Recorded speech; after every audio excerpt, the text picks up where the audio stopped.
Bonsoir, je suis ici. Je représente une chaîne YouTube de hackers qui s'appelle Thinkerview.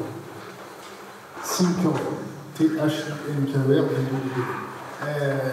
J'aurais une question concernant votre vision de la géopolitique mondiale. Est-ce que vous avez déjà lu Raymond Aron concernant les multinationales? Est-ce que ça vous parle un petit peu, Raymond Aron? Non? Et ensuite, en question de géopolitique, on ne sait jamais, on entend un petit peu les multinationales.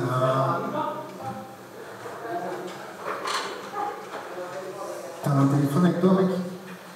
Regarde ma chaîne YouTube. Alors, le budget de la justice, du ministère de la Justice français, est-ce qu'il est inférieur ou supérieur au ministère de l'Agriculture ou de l'écologie? Si vous voulez avoir un justiciable, il faut qu'on donne les moyens au ministère de la Justice. À l'heure actuelle, le budget du ministère de la Justice est inférieur au ministère de l'écologie. Comment voulez-vous faire respecter votre constitution si déjà votre ministère de la Justice c'est complètement out? Je vous en prie, alors, si on peut avoir un dialogue. Oui, je vais vous répondre. Si c'était ça le principal point, bien sûr, il manque d'argent au ministère de la Justice, la situation matérielle de la justice, d'ailleurs comme de l'ensemble des administrations d'État, elle est lamentable. Elle est lamentable pourquoi? Parce que nous avons accepté un certain nombre de règles absurdes, hein, et parce que tout ça est la conséquence de cette idéologie de la dépolitisation de la société, fait que toute dépense publique est considérée comme un coup net pour la collectivité. Bon, si vous n'écoutez pas, c'est pas la peine que je... Non, mais attendez, moi je pourrais répondre. On est exactement dans le même sujet que celui qu'on évoquait tout à l'heure. Hein, c'est la dépolitisation de la société entraîne qu'on réduit la dépense publique, y compris dans ce qu'elle a de plus utile. Et on a... Non, mais... Guillaume, bien, mais permettez, voilà. Si, c'est le sujet. Aussi, c'est le sujet. Très bien. Donc, il manque beaucoup d'argent pour faire fonctionner l'État, la justice, la police, tout ce que vous voulez. Mais il y a un autre problème, c'est que quand vous aurez donné de l'argent à la justice, vous n'aurez toujours pas résolu le problème de respect de la Constitution, puisque les juges s'assiedent dessus.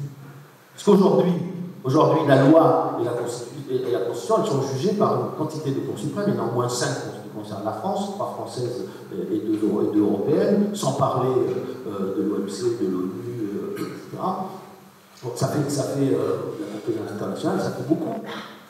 Ça fait beaucoup à partir du moment où les juges considèrent que ce qui est le plus important, ce sont les traités européens.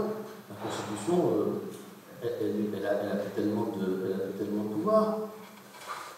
C'est une espèce de coup d'état judiciaire auquel on assiste depuis des années. Quelqu'un que je connais bien disait, on a dit qu'on ferait l'Europe par l'économie. Non, on l'a fait par le droit. On a décidé que le droit français était inférieur au droit européen. On a décidé, ce sont les juges qui l'ont décidé, après avoir appliqué un principe contraire pendant plus d'un siècle, qui ont décidé que les traités l'emportaient toujours sur la loi et que les gouvernements ont accepté, chaque fois qu'un traité était contraire à la Constitution, de changer la Constitution. Voilà. Est-ce que c'est une forfaiture? Je ne sais pas si c'est une forfaiture, les gens ont voté pour eux, tout le monde l'accepte, ce coup d'état judiciaire, tout le monde. On a accepté que le Conseil constitutionnel décide d'annexer le préambule de la Constitution pour le faire entrer dans le bloc de constitutionnalité. Vous parlez comme c'est du droit, c'est un texte qui n'a jamais été rédigé en termes juridiques. Et alors, c'est très bien, le Conseil constitutionnel décide ce qui relève du principe d'égalité ou ce qui n'en relève pas. Il décide ce qui relève du principe de justice ou ce qui n'en relève pas. Tout seul. Seulement maintenant, il a au-dessus de lui les juges de la Cour européenne des droits de l'homme, il a au-dessus de lui la Cour de justice de l'Union européenne, il a au-dessus de lui l'OMC. Et ça serait comment? Ça serait par ce qu'on appelle aujourd'hui le dialogue des juges. C'est un euphémisme merveilleux. C'est-à-dire les juges des différentes institutions judiciaires, des françaises des différents pays, des différents étages, discutent entre eux pour savoir si la loi française, elle doit être appliquée un petit peu, pas du tout, beaucoup, et si la Constitution, il faut l'interpréter de telle manière ou de telle autre. Et c'est fabuleux. Et vous m'expliquez que quand on aura donné des moyens suffisants, ce qui est nécessaire à l'institution judiciaire, on va pouvoir faire respecter notre Constitution. Mais c'est une blague. Le problème du monde aujourd'hui, et pardon Jean-Michel, c'est bien le sujet. Hein. Le problème du monde, c'est le gouvernement des juges, le gouvernement des traders, le gouvernement des bureaucrates et le gouvernement des autorités indépendantes. Dans tout ça, il y a tout, sauf les citoyens, sauf les électeurs, sauf les parlements, sauf les gouvernements. Voilà. Et ce sont les responsables politiques qui ont accepté ce dessaisissement. Ils s'y sont résolus, ils s'y sont résignés. Parler tout à l'heure des gouvernements qui cèdent. Moi, je vais vous donner une anecdote que je raconte aussi de temps en temps, mais qui m'a beaucoup frappé. Au moment du traité budgétaire, le président Sarkozy reçoit Mme Merkel à déjeuner. C'est au moment de la crise de l'euro. Et Mme Merkel commence ainsi la conversation. Tu sais, Nicolas, ils n'ont plus confiance en nous, les responsables politiques. Il faut donc que ce soit d'autres que nous qui décidions. Et voilà. Alors c'est très bien, il fallait que ce soit la Cour de justice de l'Union européenne qui décide sur le déficit, sur la règle d'or du déficit budgétaire. Il faut que ce soit la Convention, la Cour européenne des droits de l'homme qui décide sur toutes les questions de liberté.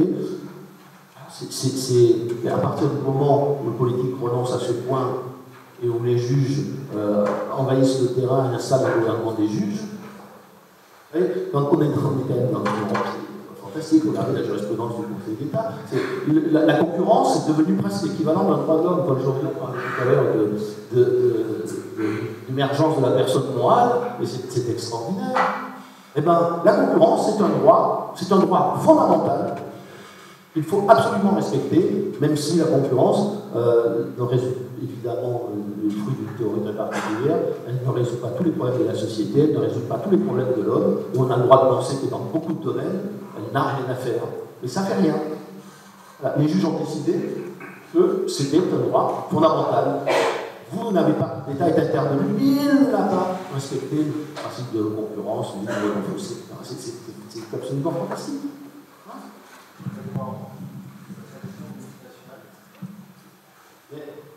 Vraiment, avant, ça veut dire que d'abord on est passé aux entreprises multinationales, aux transnationales. C'est un petit peu différent. Comment ? Voilà, c'est un peu différent. Mais moi, ce qui me frappe dans ce livre, c'est qu'il y a quand même un trou noir dans tout ça. Les multinationales, ça existe depuis toujours. Toujours. Les banquiers lombards, c'était des multinationales. Les grandes entreprises de commerce vénitiennes, c'était des multinationales. Hein, les économies mondes de Brodel, elles s'étendaient très largement au-delà des frontières de chaque État.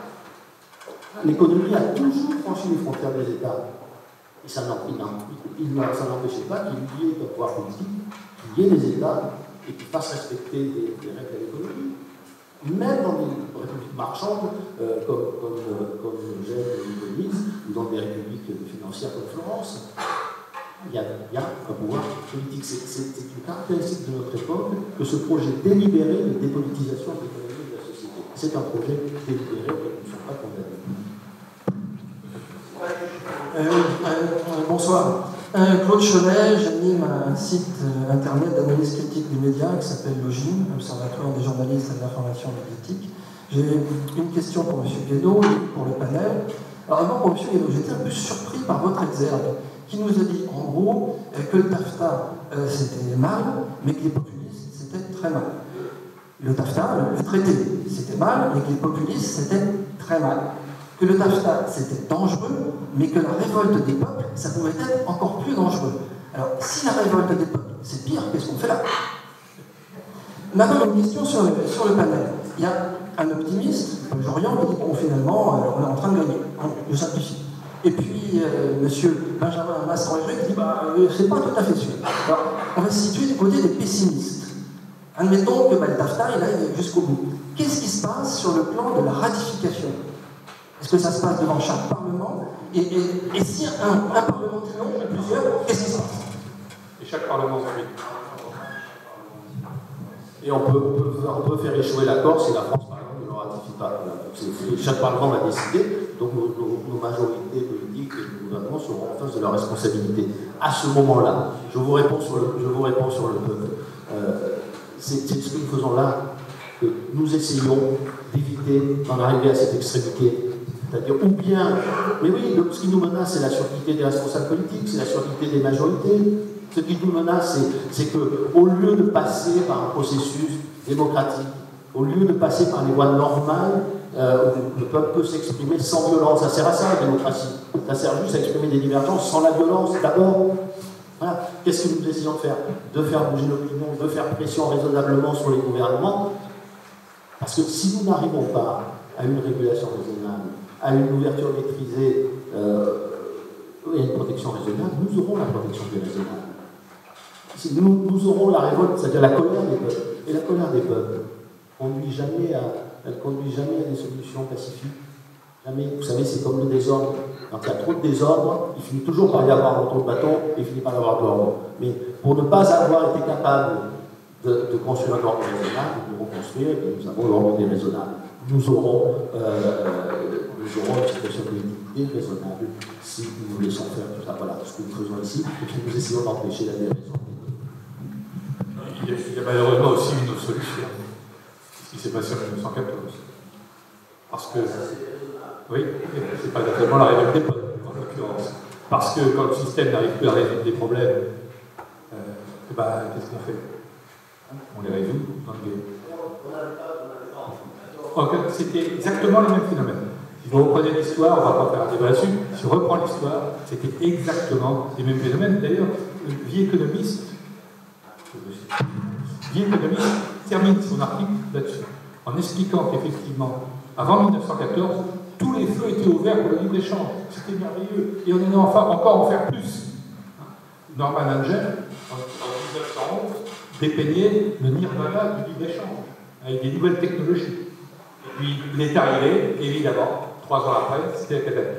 Donc, oui, mais trop, c'est trop. C'est-à-dire que l'excès, si vous voulez, laissez l'excès. Et oui, exactement. Mais ce qui se passe aujourd'hui, si vous voulez, c'est que vous avez une concentration du pouvoir. Il y a des juges, mais crois-moi, il y a vraiment des juges, mais il y a complètement des multinationales qui n'est même pas de ces crimes. Ils sont là, omniprésents. Et c'est eux qui payent. Parce que c'est eux qui payent les campagnes électorales. C'est eux qui font le parti d'influence. C'est eux qui aident dans les élites, et notamment les progénitures des élites, etc. C'est tout un système qui fonctionne très bien. Monsieur, là-bas, il y en a un micro. Ensuite, c'est parti. Oui, donc moi j'avais une question pour Monsieur Guénon, qui a employé l'expression de rapport de force quand il parlait. Et je voulais juste savoir si vous considérez qu'il n'y a pas un problème diplomatique aussi sur le libre-échange, puisque une des dimensions du gaullisme, c'était de recourir à l'argument du rapprochement avec la Russie pour obtenir ce qu'on voulait auprès des États-Unis, et inversement. Est-ce que vous ne pensez pas que si aujourd'hui on est dans l'impasse avec les libre-échanges et qu'on a un pouvoir de négociation qui est si faible, c'est parce qu'on n'a pas recours à ce levier diplomatique et le rapprochement avec une autre puissance, qui est la Russie? Oui, de nous, la première remarque, c'est toujours une question de rapport de force. Celui qui est le plus favorable à la libre-échange, c'est celui qui est le plus fort. Toujours dans l'histoire des relations économiques entre les États. Et encore une fois, ce qui est étonnant dans notre époque, c'est que même le plus faible s'est rallié à cette idéologie, même dans un moment un peu particulier de l'histoire économique. Pour le reste, oui, les considérations géopolitiques et diplomatiques, elles sont essentielles. Oui, si on laisse un pays devenir déséquilibrer complètement les rapports de force sans avoir rien à lui opposer, on se trouve de plus en plus à sa merci. Et quand même, encore une fois, je me demande à quoi sert donc l'Europe, sinon elle devait servir à défendre nos intérêts communs. Or, c'est notre intérêt commun de ne pas céder au chantage de la justice américaine, aux pressions de l'Union américaine.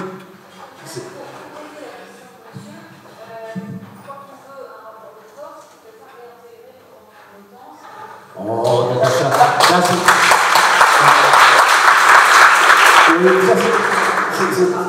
c'est assez facile, oui. Oui, bien sûr. Non, mais c'est assez facile, je vais vous dire pourquoi. Parce qu'avant qu'on intègre le commandement militaire intégré de l'OTAN, la France participait à toutes les opérations militaires de l'OTAN. À toutes. Voilà. Et elle était et à toutes les opérations. Hein, c'est pas l'OTAN, l'Irak. Excusez-moi, c'est pas l'OTAN, l'Irak. L'Irak, c'est pas l'OTAN. Non. Pardon, c'est pas l'OTAN, l'Irak. Non, pas du tout. Pas du tout. L'OTAN n'a rien à voir avec l'Irak. Rien du tout. Je suis désolé, ça n'a rien à voir avec l'OTAN. Dans toutes les opérations militaires de l'OTAN, la France était partie prenante, puisque la France faisait toujours partie de l'OTAN, et qu'elle veut intégrer les commandements militaires intégrés de ces opérations. Donc ça n'a pas en réalité changé grand-chose. On n'est plus en 1966. La France n'a rien perdu. Elle n'a d'ailleurs depuis, elle n'a jamais suivi les Américains. Jamais. Elle s'est opposée, par exemple, avec Mme Merkel à l'entrée de l'Ukraine dans l'OTAN et de la Géorgie dans l'OTAN. Ça a très bien marché. L'histoire libyenne, on en pense ce qu'on veut, mais c'est la France qui a été. Non, mais on en pense qu'on veut, c'est pas les Américains qui nous ont envoyés en Libye. On n'a pas suivi les Américains. Voilà. Et la dernière fois qu'on a eu la tentation de le faire, c'était pas avec l'OTAN, c'était M. Hollande qui a fallu aller bombarder la Syrie avec les Américains il y a 2 ans. Voilà. Mais pour l'instant, ça n'a rien. Je crois qu'il ne faut pas en faire. On peut penser que c'est un problème symbolique et que c'est extrêmement sérieux. En revanche, on ne peut pas penser aujourd'hui que ça a changé quoi que ce soit à notre inféodation aux États-Unis. Ça n'est pas vrai. La France est toujours capable de dire non. Elle est capable de dire non dans l'OTAN. Elle n'a plus de base américaine. On n'est plus pendant la guerre froide. Et les Américains ne dirigent plus l'OTAN exactement comme ils le veulent. C'est plus vrai. Je voudrais éclaircir un petit peu le fait que les personnes qui sont dans la campagne contre le TAFTA n'ont rien en soi contre le libre-échange. Du moment où les pays sont à peu près au même niveau de développement, il n'y a aucune raison de ne pas avoir des échanges. Et à ce moment-là, enfin, c'est vraiment Adam Smith, Ricardo, etc., qui ont raison. Là où ça coince, c'est quand les pays n'ont pas le même niveau de développement. Ça, nous serions contre, parce que ça tue les industries qui démarrent. Évidemment, quelqu'un qui commence une industrie au Gabon ne peut pas concurrencer la General Electric. Et puis, je crois qu'on prête un peu trop à Adam Smith d'avoir été uniquement le défenseur du libre-échange, parce que je voudrais vous citer quelque chose de lui, où il dit, c'est toujours dans la richesse des nations, mais c'est à la fin. Et il dit, tout pour nous-mêmes, rien pour les autres, semble avoir été, à toutes les époques du monde, la vile maxime des maîtres de l'humanité. Et puis il continue en parlant des maîtres de l'humanité à son époque, c'est-à-dire les très grands propriétaires. Et ces propriétaires préféreraient, comme il dit, une paire de boucles en diamant pour leurs chaussures, quelque chose d'aussi frivole et d'aussi inutile, plutôt que de faire le soutien de 1000 hommes pendant une année.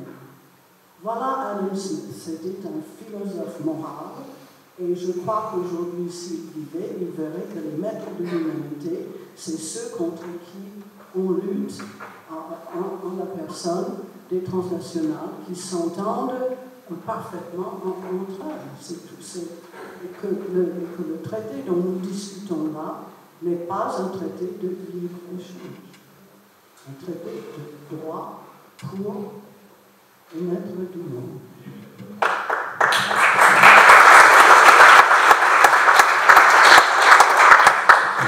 Alors ma question se porte sur les différentes solutions après les accords qu'ils aient lieu ou qu'ils n'aient pas lieu. C'est qu'est-ce qu'il faut faire. Moi je partage entièrement votre avis sur le fait que ça risque d'être désastreux si ce genre de choses est signé. Je vois 3 solutions. Alors après, il y en a peut-être d'autres, et je vous le faire déjà sur les 3. La première, c'est de se désintéresser de tout ce commerce des multinationales et de revenir à l'essentiel, ce qui est quelque chose de pas forcément évident aujourd'hui à faire dans nos sociétés. Une deuxième, c'est corriger le système tel qu'il est fait. M. Guédot a beaucoup pointé la responsabilité de nos politiques, du rôle de l'Union européenne qui sont nos représentants politiques au niveau propos de ces traités-là. Je ne parle pas des États-Unis, mais de nous. Et une troisième, c'est de commencer à sortir de système pour réformer, qui pour moi, prendre un peu l'exemple de ce qu'est en train de faire la Grande-Bretagne, c'est-à-dire rejeter ce modèle qu'on nous a proposé en sortant de l'Union européenne.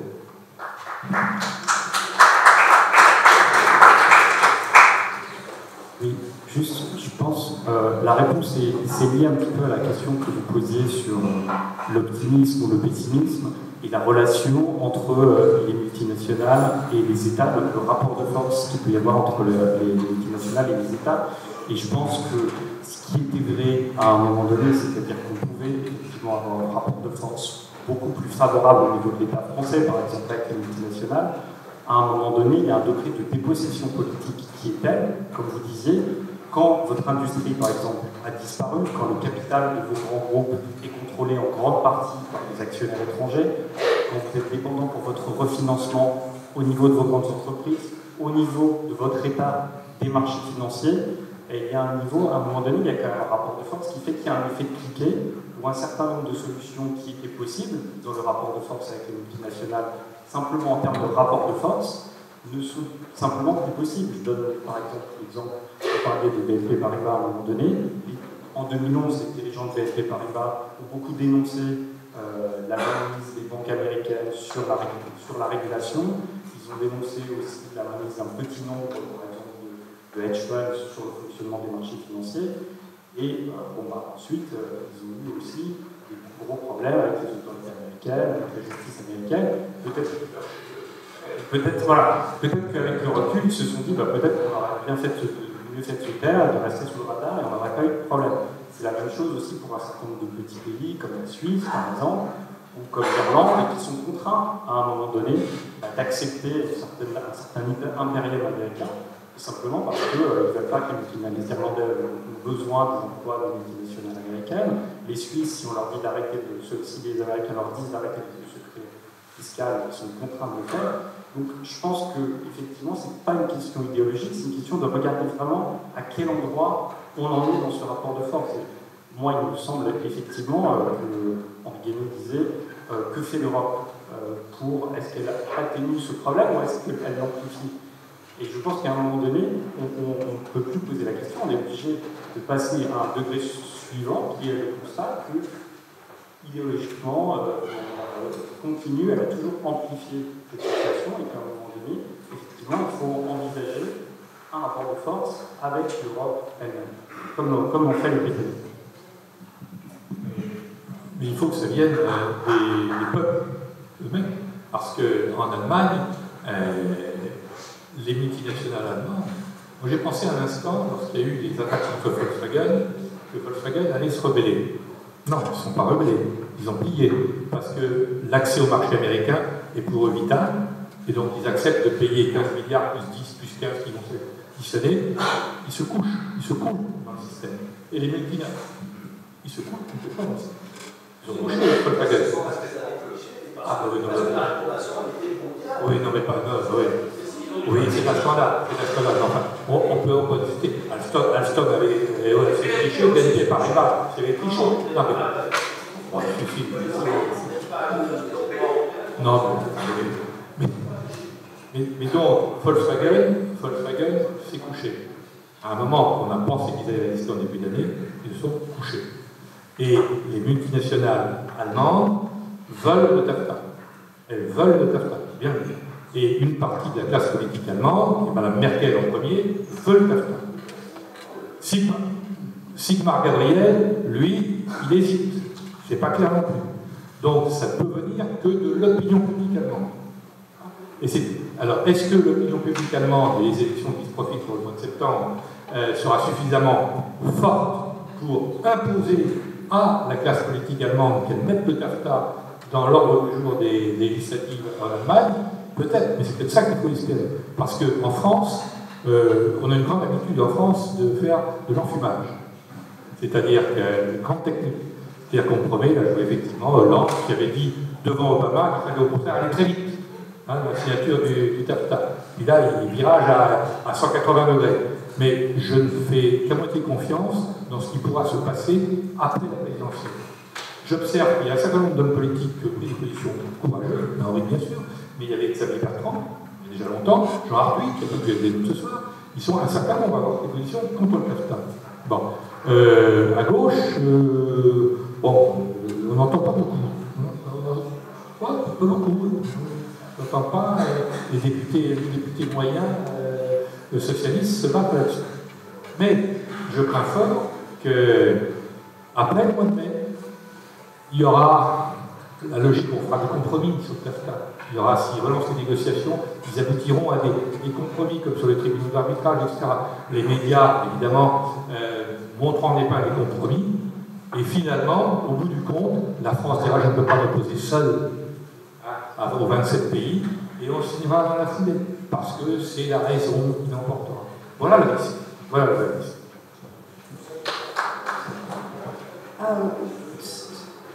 Ce qui est inquiétant, c'est que où le président de la République est très mal informé et ne sait rien sur ce traité, il ne sait rien sur le CETA, où il est prêt à annoncer que le TAFTA, c'est très mauvais et qu'il ne faut pas en parler maintenant, mais que le CETA, c'est très bien et on peut le signer comme ça, les yeux fermés.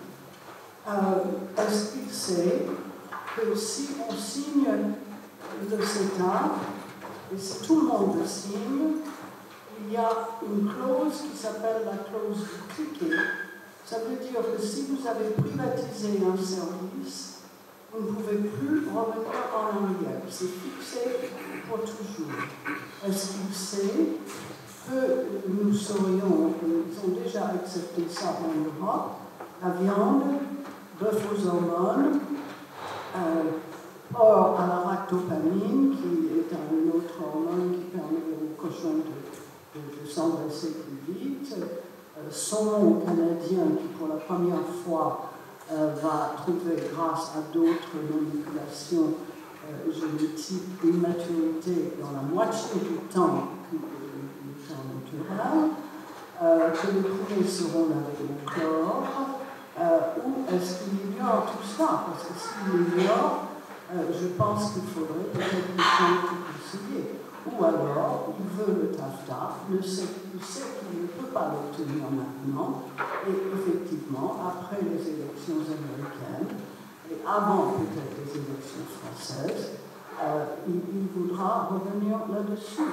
Mais en tout cas, son ministre du Commerce se répand partout pour expliquer aux gens qu'il n'y a absolument rien à craindre, parce que les Canadiens sont des gens très bien, n'est-ce pas, contrairement peut-être aux Américains. Est-ce que l'on sait que le CETA contient ce qu'on appelle le principe de la liste négative?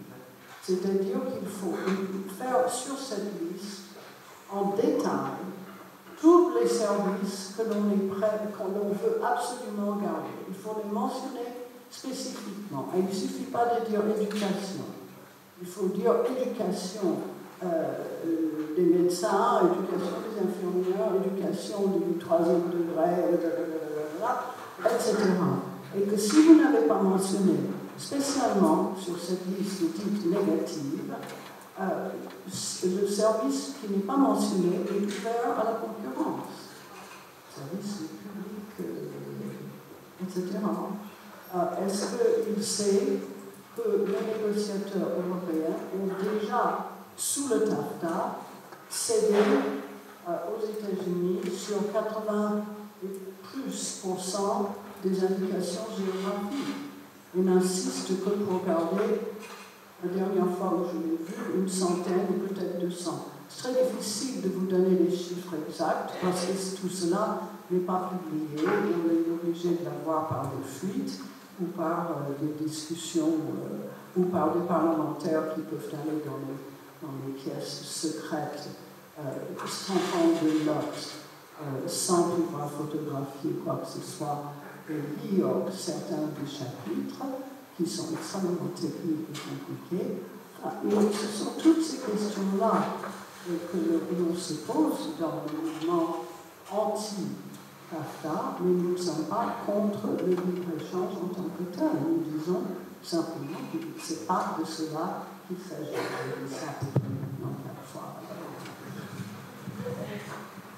Oui, je voudrais enchaîner sur ce que vient de dire Susan sur l'effet de cliquet, parce que là, c'est une chose vraiment essentielle. Cet effet de cliquet a été utilisé depuis pas mal de temps par le milieu d'affaires d'une manière, je dirais, magistrale, et les forces de gauche, les forces progressistes se sont fait rouler dans la farine à de nombreuses occasions déjà. Le procédé, c'est le suivant, c'est de dire qu'une mesure d'ordre libéral, ultralibéral, néolibéral, est une mesure d'ordre purement technique, alors qu'une mesure qui s'opposerait à ça serait une mesure d'ordre politique. Et c'est un procédé qui a été utilisé par exemple dans les institutions européennes, où pour toutes les décisions qui sont des décisions qu'on dirait de gauche, il faut une majorité, un vote majoritaire, et pour toutes les décisions qu'on pourrait appeler de droite, il suffit d'une majorité, parfois de 2 tiers, de choses de cet ordre-là. Et la justification est toujours la suivante, c'est que la manière de faire est définie par le milieu des affaires qui considère que la solution qu'il propose est une solution purement technique, c'est-à-dire qu'il y a une seule possibilité de faire des choses, c'est le fameux TINA, there is no alternative, alors qu'une proposition progressive, une proposition de gauche, ça fait partie d'un éventail de choses qui sont liées à des intérêts, qui sont des intérêts liés à des opinions publiques d'un ordre ou de l'autre. Et alors la manière de mettre en place les choses, c'est effectivement par la technique du cliquet, c'est-à-dire de rendre impossible le retour en arrière. Et en général, le procédé utilisé est un procédé d'ordre financier. Il a été question assez récemment à propos de la maintenance des centrales nucléaires en France, dans un cas où un défaut devrait être remédié, eh bien, une clause de l'ordre de 6 milliards a été mise à côté de cette mesure. C'est-à-dire qu'en fait, même si des questions de sécurité font qu'il faudrait prendre la mesure, on va être dissuadé par la pénalité qui était inscrite dans le texte, qui est une pénalité, c'est le chilling effect dont tu parlais tout à l'heure, c'est-à-dire qu'on rend en fait le choix nécessaire, on le rend impossible par des pénalités qui sont telles. C'est quelque chose dont on a parlé il y a un an à peu près. Voilà, je pourrais vous retrouver la référence, j'en ai parlé dans un livre. Sur la oui, c'est une clause entre deux des acteurs, c'est une somme qui devrait être payée par un des acteurs à l'autre si.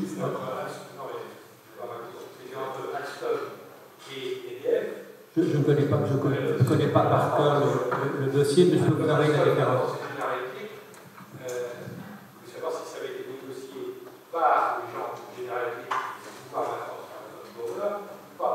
Oui, ben, c'est une question.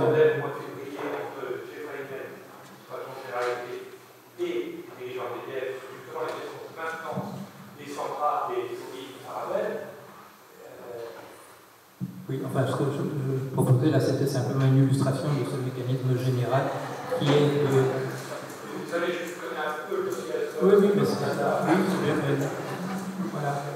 Attirer l'attention sur le fait qu'on associe à des décisions qui devraient être prises des pénalités telles qu'elles ne pourront pas être prises quand le problème se posera.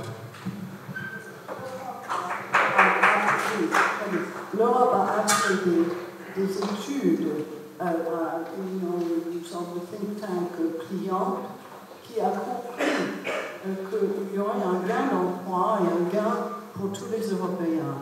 Malheureusement pour eux, il y a un chercheur à Tufts University qui a dit mais est-ce que vous avez remarqué que l'Europe, le think tank qui a fourni le modèle à l'Europe a utilisé un modèle de plein emploi. C'est-à-dire on suppose le plein emploi. Je ne sais pas quand vous avez vu le plein emploi en France pour la dernière fois, mais moi, et quand il conclut, ce chercheur, il dit perte de au moins 200 000 emplois en France pour le PAF. C'est clair, je ne vais pas dire en France, en tout cas pour l'Europe en France, mais pour le TAFTA, pour le CETA, perte de 40 000 emplois en France et un gain matériel absolument minime, une tasse de café toutes les 3 semaines. Bon, ça va être la dernière question parce que nous devons libérer la... Oui, notre président, c'est le président qui a la voix qui porte. Pardon, excusez-moi, je voudrais poser ma question. Je voudrais vous poser une question générale à l'ensemble de l'Assemblée.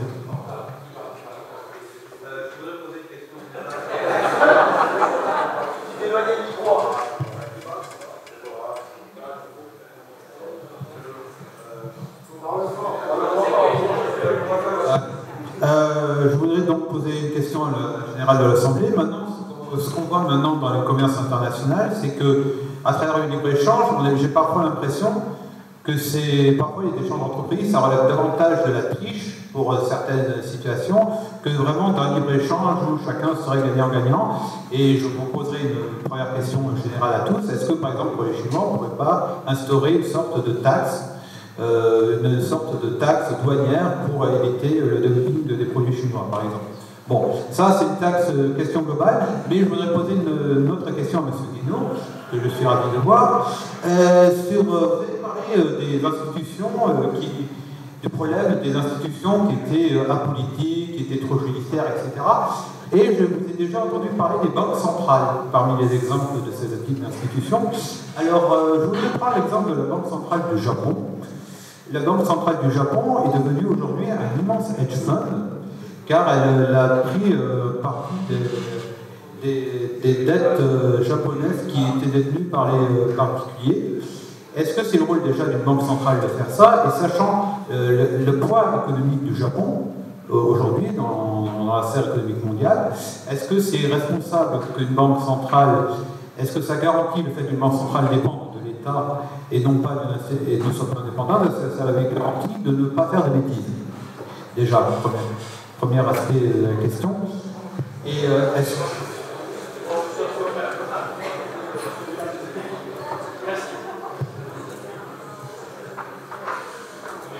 les banques centrales, je veux dire, qu'est-ce que vous voulez dire? Qu'elles sont pas indépendantes ou qu'elles sont indépendantes? Elles sont indépendantes, peut-être qu'elles sont indépendantes de l'État, mais l'État ne leur permettra pas de faire les choix économiques. Mais le pouvoir financier est parti vers les banques centrales. Et maintenant, il est en train de partir définitivement des banques centrales vers les marchés. Ce sont les marchés qui dictent aux banques centrales. Regardez, la Fed veut monter les taux d'intérêt. Fondamentalement, elle n'a pas tort, je pense, de mon point de vue. Mais, certains vont pouvoir avoir un débat avec nous, mais à chaque fois qu'il y a une menace de remonter les taux négatifs, c'est une aberration. Une aberration économique. Donc à chaque fois qu'il y a une menace de remonter les taux, qu'est-ce qui se passe? Les marchés baissent et on menace effectivement les banques centrales d'un krach obligataire, d'un krach boursier. Et donc ils cèdent. Le pouvoir est en train de basculer vers les marchés financiers définitivement, y compris les banques centrales.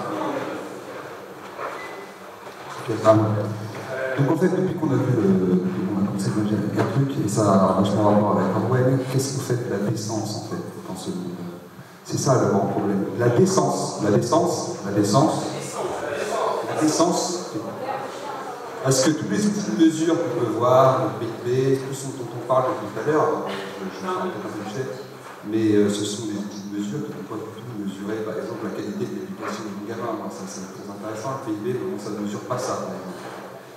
Et un dernier truc, qui m'adresse peut-être plus spécifiquement à M. Guénaud, parce qu'il fait partie de la grande famille de la politique, pour moi qui vois ça dans mon téléviseur d'habitude. Je trouve qu'il y a un grand souci, quand je parle de la décence, c'est qu'il y a un manque évident d'exemplarité, je trouve, dans la classe politique aujourd'hui. Et ça, c'est carrément indécent.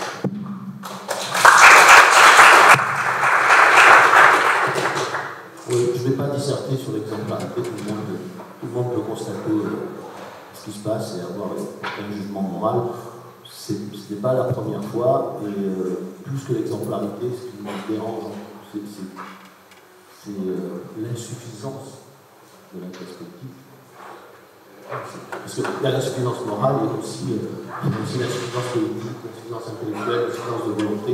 Voilà, c'est tous les problèmes dont nous parlons. Je ne suis pas d'accord pour dire qu'on ne peut plus rien faire dans ce monde. C'est pas vrai. Ça n'est pas vrai. On parlait tout à l'heure, on parlait par exemple des pénalités. Alors, il y a les pénalités qui sont prévues dans des contrats entre entreprises, donc tout c'est normal, c'est une tranche. Puis il y a les pénalités qu'on veut infliger aux États, les États ne sont pas obligés de les payer. Là, si demain je dépasse les 3% et que la Commission européenne décide de me coller une amende, et alors, je marginalise en quoi? Mais en quoi, vous voyez l'Europe sans la France? Donc la France elle est au centre, même si aujourd'hui elle est mal gouvernée, même si elle dit non, elle dit non. Et puis voilà, qu'on est bien obligé de se rasseoir à la table et de négocier. Discuter ça avec un journaliste, donc je me dis, bah oui, mais alors on va tout payer, verser les subventions, on va verser la contribution. Je gagnerai 10 milliards au passage. 10 milliards de plus pour le. Bon, donc tout ça, on aura bien obligé de discuter, encore faut-il exercer sa souveraineté. Ça sert à ça la souveraineté. Hein? La souveraineté, c'est que le petit comme le grand, quand même, à la fin des fins, il décide pour lui-même. Alors, il peut subir les conséquences, il vaut mieux qu'il se prépare, il vaut mieux qu'il construise des rapports de force, tout ça, c'est vrai, mais à la fin des fins, il a quand même le pouvoir de dire non. Voilà, là, sur le traité de TAFTA, on a le droit de dire non. Mais si on a le droit de dire non, c'est une blague cette histoire. Mais si vous acceptez cette idée, ça veut dire qu'il n'y a plus qu'à faire les boutiques, ça veut dire que c'est fini, plus de démocratie, plus de république, plus de nation, plus rien. Ça n'est pas vrai. Moi, je ne suis pas du tout d'accord avec ce que vient de dire Jean-Michel sur les marchés. Les marchés, ce n'est pas un pouvoir de marché. Mais non, parce qu'un pouvoir suppose une volonté, un dessein. Les marchés, qu'est-ce qu'un marché? Un marché, ce sont des acteurs qui, pour gagner de l'argent, doivent vendre avant les autres ou acheter avant les autres. Point. Et bien, là-dedans, il n'y a aucune pensée, il n'y a aucun complot, il n'y a aucun dessein, il n'y a aucune stratégie. Voilà, c'est ça un marché. Alors, c'est totalement délétère, mais nous payons beaucoup plus la défaillance du politique que la toute-puissance dictatoriale des marchés. Alors, les banques centrales, c'est très bien. Les Américains. Tu me dis, mais c'est une aberration économique, les taux négatifs. Non, on va un instant, parce que ça vaut la peine, c'est le grand sujet du moment. Mais heureusement qu'elle ne monte pas les taux facilement, d'abord parce que tout le monde est endetté, parce que c'est vrai qu'il y aura un crack obligataire, et il y aura un crack obligataire simplement parce que quand les taux montent, les cours ils baissent. Voilà, c'est tout, c'est pas un chantage. C'est juste que les banques centrales, elles n'avaient pas le choix, elles ont fait ce qu'elles devaient faire. Encore là, la Banque centrale européenne l'a fait beaucoup plus tard que les autres, et c'était irresponsable. Voilà. Elles ont fait ce qu'elles pouvaient faire. Sinon, oui, et à la place, on aurait eu la déflation. À la place, on aurait eu la déflation.